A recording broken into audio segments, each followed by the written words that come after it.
All right, Applied Math. Today we are looking at the last section that we're going to cover in Chapter 4, the automobile chapter, and that's going to be taking a look at driving safety. So you may have heard the phrase that someone's car can stop on a dime.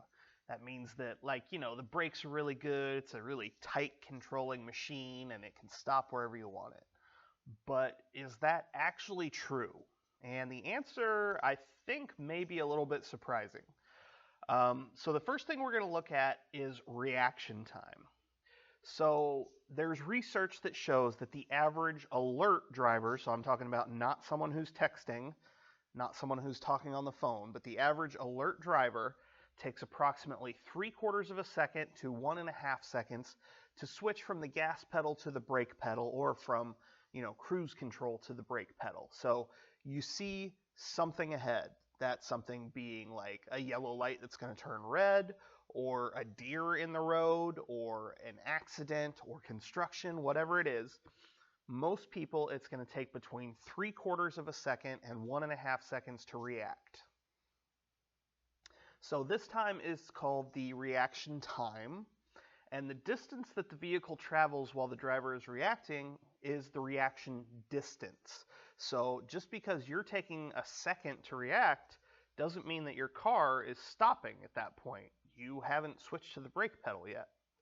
So we could do some conversions. We could change things to feet per second and then calculate distance in feet based on that. 3/4 of a second, 1.5 seconds, 1 second, whatever we want. But on average, a conservative rule that keeps you kind of safe is that your vehicle will travel 1 foot for each mile per hour of speed. So a car traveling at 55 miles per hour will go about 55 feet before the driver even has time to hit the brakes. And 70 miles per hour, you'd go about 70 feet. 30 miles per hour, you go about 30 feet. So that's just a conservative estimate. We could come up with actual calculations, based on actual reaction times. But just to keep things simple, we'll go with it takes about 1 foot for every mile per hour that you're going. So that brings us to the concept of total stopping distance. Because once you react, your car doesn't stop immediately. Think about it. If you went from 55 miles an hour to 0 right away, you'd fly through the windshield. Maybe even if you had your seatbelt on, like the G-forces would be crazy. So once the brakes are applied, the car still needs time to stop. This is the braking distance.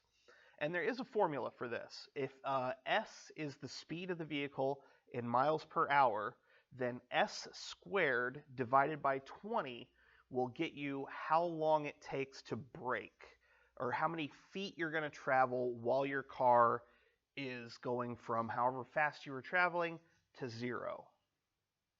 So the total stopping distance is a sum.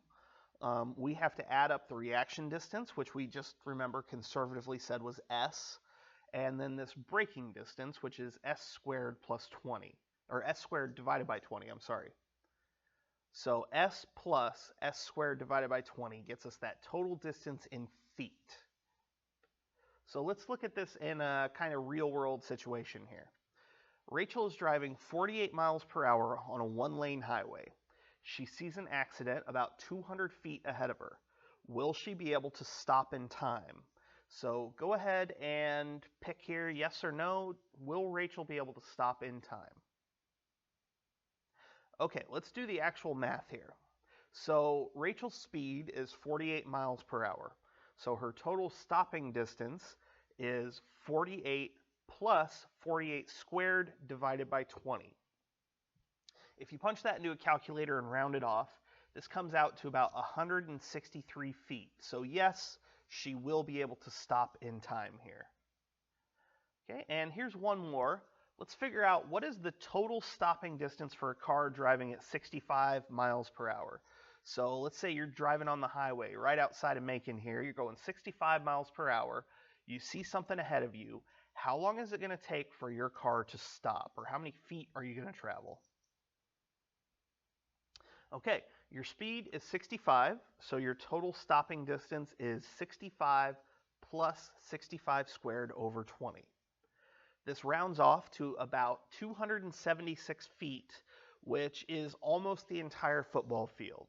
So to answer the question from the very start of the video, no, your car cannot stop on a dime. If you're driving at highway speeds, your car can barely stop on a football field.